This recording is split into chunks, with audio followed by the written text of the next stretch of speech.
In this video, I want to share how to choose your niche. Whether you're starting a YouTube channel or an online business, it's important to be able to answer the question, who is this for? Because guess what? It's not for everyone. I'm not for everyone, you're not for everyone, and that's okay. It's good even. It can be tempting, especially at the beginning, to want to appeal to anything with a pulse. But in reality, what you want is an audience of raving fans united around a singular passion. Enter the chili heads. I came across this documentary last night, super hot, the spicy world of pepper people. They call themselves chili heads, and they are insanely passionate about eating really spicy things. I knew that spicy peppers were a thing. I enjoy a good spicy pepper from time to time, but these people take it to a whole different level. There are influencers in this space. There is a convention where they all descend and meet together, where they have a competition to see who can eat the most of these extremely spicy chili peppers. There's the whole hot sauce industry is kind of born out of this niche of passionate people who are crazy about spicy peppers and hot sauce. The takeaway, there's a niche for everything. If there's a niche for people who like to torture themselves by eating spicy peppers, there's certainly a niche for the thing you're passionate about. There's a guy named Johnny Scoville. Scoville units are the way they measure the spiciness of peppers. Johnny Scoville has a YouTube channel called Chase the Heat, and he is one of the big influencers in this space. He's not Johnny the food guy or Johnny the food critic. He's Johnny the spicy pepper guy. If you are into spicy peppers and you come across a piece of Johnny's content, guess what? You're going to be sucked in right away because he's for a specific group of people. He's not for everyone. And once you come across someone who's for you, it feels like a voice in your head goes, this is where I'm supposed to be. This was made for me. This is for me. Reality is we're probably all part of different weird niches. What's a weird niche that you're a part of? Leave a comment below and let us know. As you work your way down this path to figuring out your niche, the first step along the path is this. And it's really obvious to the point that I almost don't want to say it because people will just roll their eyes and say, yeah, of course. But sometimes it's the yeah, of course things that are the most important. If you want to go towards a specific niche, the very first piece that has to be in place is you've got to be good at that thing. I come from the music world. I run Home Studio Corner, which is my first business, where I help people figure out how to make great sounding music in a home recording studio, how to do the recording and the producing and the mixing and the mastering, all that stuff. That niche doesn't make sense if I'm not good at that thing, right? It's common sense, but I think a lot of people just want to jump into, I want to be this, and I want it real, real bad. And because I want it real, real bad, it's just going to happen for me. It doesn't really work that way. The whole Field of Dreams thing, if you build it, they will come. Not true. Nope, not true. If you build something valuable, they might come. But just because you put in the effort or just because you desire it with all your heart doesn't really mean anything. So from the music world, a lot of people in my world they'll create some music, they'll put it online, they'll put it up for sale, they'll put it on Spotify, Apple Music, all of that. And then when they don't get any traction, when nobody buys it, nobody listens, their conclusion is, oh, Spotify's evil. The algorithm is out to get me. The reality is probably closer to the music's just not very good. Or they haven't done any of the 12 other things they need to do to create an audience of people who want to hear their music. So the good news is the market will let you know if you're good or not. So being consistent, really important. So if you're going to do a YouTube channel, it's important that you're making a video every week at least. I'm at, I think, 1,200 videos at this point. Consistency matters. Quantity matters. In a lot of things, just by doing something over and over, you improve the doing of it. So I'm a lot better at making YouTube videos now than I was 1,200 videos ago. But those two, consistency and quantity, they're not enough. You can do a whole lot of something badly, and you can even improve a little bit. But if quality isn't there, if you're not creating something actually valuable, then the other two don't really make any sense. They don't really matter. They don't add up to a whole lot. Now, here's the good news. You don't have to be best in the world. I said you have to be good. I didn't say you have to be best in the world. You have to be good. You don't have to be best in the world. You just have to be better than the people you're trying to serve. So when I started Home Studio Corner, I was good at home recording and mixing. I understood the process. I could get from wanting to record a song to a finished final master. That's the thing that I knew how to do. However, I've gotten way better at all of that over the years. My buddy Graham Cochran says this: your target audience is most likely you from 10 years ago. So you don't have to be best in the world. I didn't have a Grammy under my belt. I hadn't worked with major label artists before, but I had achieved a thing that I was good at and that I loved. And then I helped other people do that same thing. But here's the thing that nobody talks about. Here's the thing that gets me really excited. Yes, I had to have a level of goodness, I don't think that's a word, at the beginning of my journey to be able to talk with any sort of conviction, any sort of authority, right? But here's the thing nobody talks about. I got better at the thing by talking about and teaching the thing. So for me, the thing was music, songwriting, recording, production, all of that. I got so much better at those things in the process of teaching those things. Now, if that strikes you as weird and makes you feel icky inside, it's not. It's about, I was here and I was talking to people who were here. I had gotten to this rung on the ladder and was able to do these things with music. These people hadn't gotten there yet and were trying to figure that out.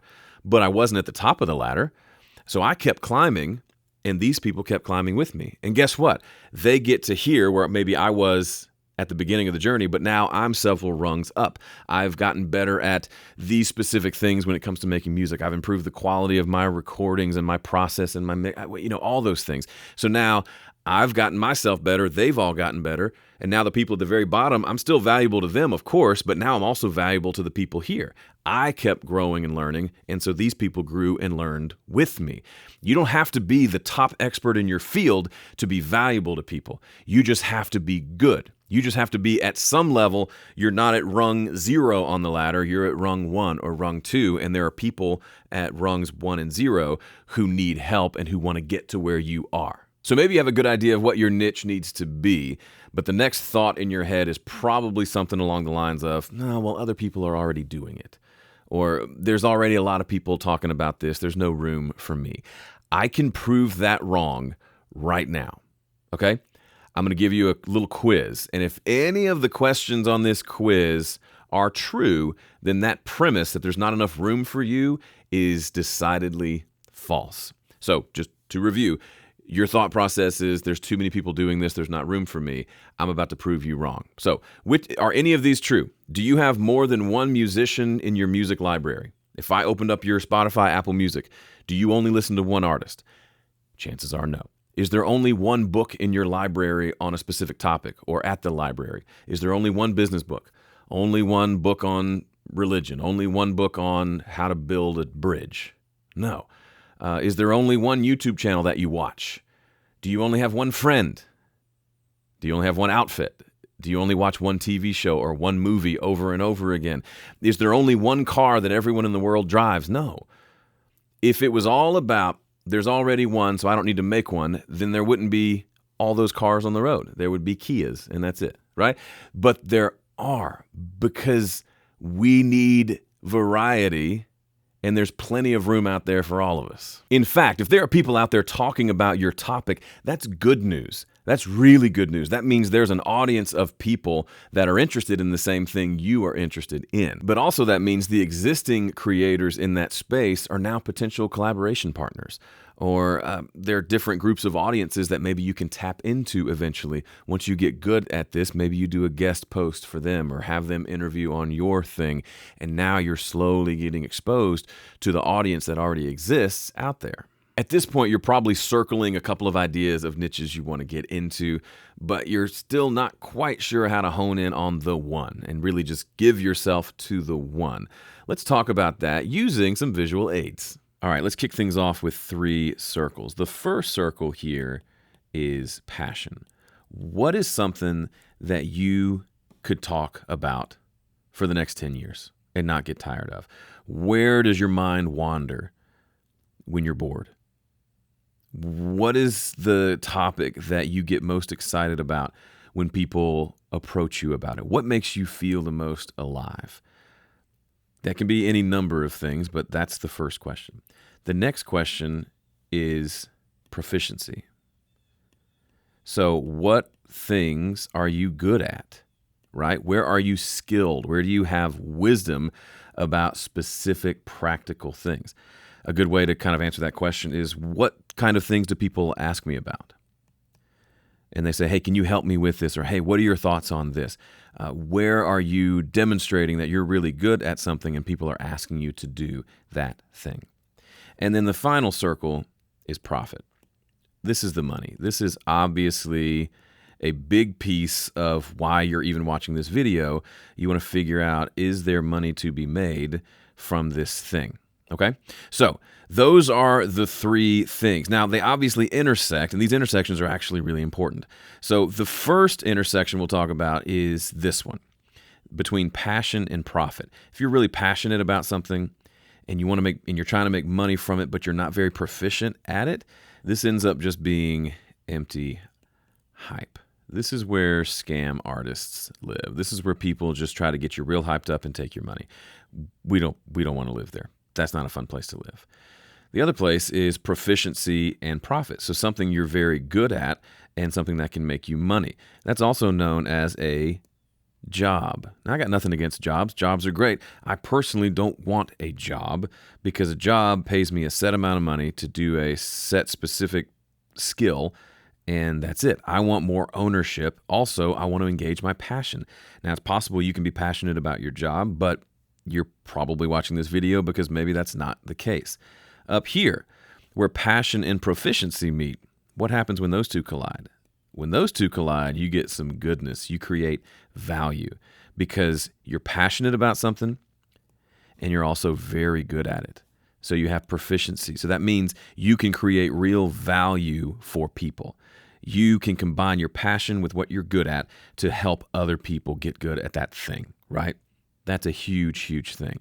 And then obviously, in case you didn't guess where this was headed, the goal is to have all three of these come together, where passion, proficiency, and profit or money unite. So where do you start? Well, let's talk about where you don't start, because that'll probably help a lot of people.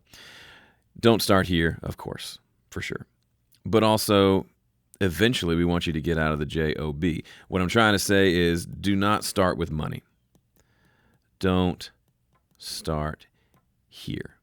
The question of, can I make money from it? It's not a bad question. It's just not the first question. The first question you need to ask is it valuable? Will it create real, tangible, transformational value for a group of people? If the answer is yes, then eventually we can get to the question of, does it make any money? So my advice to you would be to start here. Start with where your passions and your proficiencies collide. Things that you love and things that you are good at. Here's a thumbs up because you're good at it.